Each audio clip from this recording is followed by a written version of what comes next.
ओम नमः शिवाय। सभी भक्तों को जय श्री राम। सर्वप्रथम तो आप सभी सब्सक्राइबरों को मेरी ओर से दिवाली की हार्दिक शुभकामनाएं। मैं जब भी पूजा कर रहा हूं इन 3 दिनों में, तो मैं हमेशा यही प्रार्थना करता हूं कि मेरे चैनल पर जितने भी मेरे परिवार के सदस्य हैं, जितने भी सब्सक्राइबर हैं, सभी को खुशहाल बनाकर रखना, सभी के ऊपर ईश्वर अनुकंपा बनाकर रखना। और मेरी महामाई महाशक्ति स्वरूपा से बारंबार इनसे निवेदन करता हूं कि जितने भी सब्सक्राइबर हैं उन सभी के ऊपर अपना आशीर्वाद बनाकर रखे। बालाजी से बार बार प्रार्थना करता हूं कि उन सभी के ऊपर आशीर्वाद बनाकर रखे। कारण कि आप लोग सब्सक्राइबर के द्वारा ही हमें हौसला मिलता है, और आपके द्वारा ही भेजे गए कमेंट्स के द्वारा हमें आगे बढ़ने का बहुत ज़्यादा मन लगता है। नहीं तो भक्ति तो हम कर ही रहे हैं, अपनी भक्ति तो कर ही रहे हैं, लेकिन जब आप लोग अच्छी अच्छी कमेंट्स करते हो, जय श्री राम, जय माता दी इत्यादि लिखते हो, तो हौसला बढ़ता है। और साथ में मुझे ये भी लगता है कि भाई चलो, मैं कुछ जो लोगों को या जन समुदाय को कुछ बातें बता रहा हूँ, लोगों को अच्छी लग रही है, लोगों को समझ में आ रही, लोग उस वीडियो को देख रहे हैं, मुझे अच्छा लगता है, ये चीज़ें अच्छा लगता है। और मुझे भी भक्ति लाइन में बढ़ने का आगे ज़्यादा उससे और ज़्यादा बढ़ने का मौका मिलता है। साथ ही इस चैनल के द्वारा जो अर्निंग होती है, वह भगवान के कार्य में लगा दी जाती है, ताकि इससे भी आपकी जो भक्ति का जो सहयोग है वो भी भगवान तक पहुंच जाता है। तो इसलिए भी मैं भगवान से बार बार प्रार्थना करता हूँ कि जितने भी सब्सक्राइबर हैं, सभी के ऊपर अपनी अनुकंपा बनाकर रखें, उनके कष्टों को दूर करते रहें। मैं आपसे बार बार एक ही रिक्वेस्ट करता हूँ कि आप इस चैनल की जो वीडियो होती हैं, इन सभी को शेयर किया करें।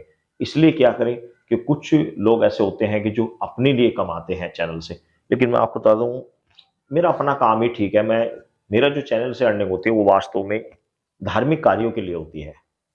इस चैनल से जो थोड़ी बहुत, ज्यादा नहीं होती, थोड़ी बहुत ही होती है, जो होती है मंदिर का कार्य बाहर देखने में जो खर्चा आता है उसके लिए, या फिर अच्छे धार्मिक कार्यों में ही इसके अर्निंग को लगाया जाता है। इसलिए मैं आपसे रिक्वेस्ट करता हूँ कि इस चैनल की जो वीडियो है उनको सभी के पास शेयर किया करें, और सभी वीडियो में आप कमेंट्स किया करें। आप वीडियो देखे ना देखे, लेकिन वीडियो को चलाकर एक और रख दिया करें उसको। आप कोई भी कार्य, जब आप कोई काम ना कोई वर्क करते हुए हो, खाना खाते हुए हो, तो वीडियो को चलाकर रख दिया करें, उसे सुनते रहें बस खाली। उससे क्या होता है, कहीं ना कहीं नॉलेजेबल बातें आपको अवश्य मिल जाती हैं, कुछ ज्ञान की बातें मिल जाती हैं। देखो, एक बात होती है कि पढ़े हुए से कढ़ा हुआ ज्यादा उत्तम होता है। क्यों कढ़ा हुआ उत्तम क्यों होता है? कढ़ा हुआ होता है उसने इंस्पीरियंस किया हुआ है चीजों का। तो हमने इन चीजों का इंस्पीरियंस किया हुआ है, बहुत ज्यादा इंस्पीरियंस किया हुआ है। तो ये बस सबसे बड़ी बात होती है कि आप जब भी इस तरह की कोई भी वीडियो चलाएंगे, तो कोई ना कोई ज्ञान की बातें आपको अवश्य मिल जाएंगी। और मैं एक बात तो आपको ये भी कहूंगा कि हमेशा आप चाहे भक्ति कोई भी कर रहे हो, किसी तरह कर रहे हो, समय आपको लग रहा है या नहीं लग रहा है, लेकिन आपको भक्ति का फल मिल रहा है या नहीं मिल रहा है, अपने विश्वास को कभी मत छोड़ो। आपको जिस भी देवता या देवी में आपका मन है, विश्वास है, उस विश्वास को कायम रखो, हमेशा कायम रखो। ये मत सोचो कि मुझे कुछ चीज प्राप्त हुआ है नहीं हुआ। कारण कि हजारों व्यक्ति दौड़ में दौड़ते हैं, लेकिन उनमें से फर्स्ट सेकंड थर्ड 3 ही बंदे आते हैं। दौड़ते बहुत सारे हैं, फिर उनमें से दौड़ते हैं, उनमें से नंबर आता है। ये तो हो गया फर्स्ट सेकंड का, जो दौड़े उस हजारों बंदे दौड़ लगाई, 3 बंदे उसमें से निकाले। लेकिन आप जब जीवन में भक्ति करते रहोगे, इसका फल अवश्य मिलेगा। उनमें से 3 को इनाम मिल गया, लेकिन बाकी सब फेल हो गए, लेकिन नहीं, भक्ति का फल जरूर मिलता है। इस जन्म में नहीं मिलेगा, अगले जन्म में मिलेगा, उससे नहीं मिलेगा, उससे अगले जन्म में मिलेगा। ये मत सोचो कि भाई अगला जन्म किसी ने नहीं देखा, इस अगले जन्म का क्या भरोसा। भाई ये चीज हम पहले भी सोचते हुए आ रहे हैं, ये जीवन आज का कोई नया नहीं है, ये तो अनादिकाल से चला आ रहा है, चला आ रहा है, चला आ रहा है, चला आ रहा है। अपने आप को खुश नसीब समझो, अपने आप को सौभाग्यशाली समझो कि हमने, ईश्वर ने अपने सानिध्य में लिया है, ईश्वर ने हमें भक्ति करने का मौका दिया है, ईश्वर ने हमें अपने नजदीक रखने का मौका दिया है, और हमें उद्धार करने का जरिया बना दिया गया है। देखो, पर्पज सभी का एक होता है, चाहे आप भक्ति करें, वो कोई समस्या का समाधान करें, कुछ भी करें, लेकिन असली मकसद एक ही होता है, वो होता है अपना उद्धार, इस आत्मा का उद्धार। क्योंकि ये आत्मा ना जाने कितनी युगों युगों से भटकती आ रही है, लेकिन इसका उद्धार का जरिया तो केवल और केवल ईश्वर की शरण, परमात्मा की शरण। बस जिस भी देवता में आपका आस्था है, जिस भी देवी या देवता में रूप में आपकी आस्था है, उसका सुमिरन करते रहे, उसको छोड़े नहीं। कभी भी मन को ये मत सोचे कि भाई मुझे कुछ प्राप्त हो रहा है, नहीं हो रहा है। समय आने पर सब कुछ प्राप्त हो जाएगा, अब नहीं तो बाद में हो जाएगा। आपको मैं एक छोटी सी बात बता रहा हूँ कि धीरेन्द्र कृष्ण शास्त्री आज बहुत कुछ छाए हुए हैं, पांडुकर सरकार, गुरुशरण शर्मा जी बहुत कुछ आए हुए हैं।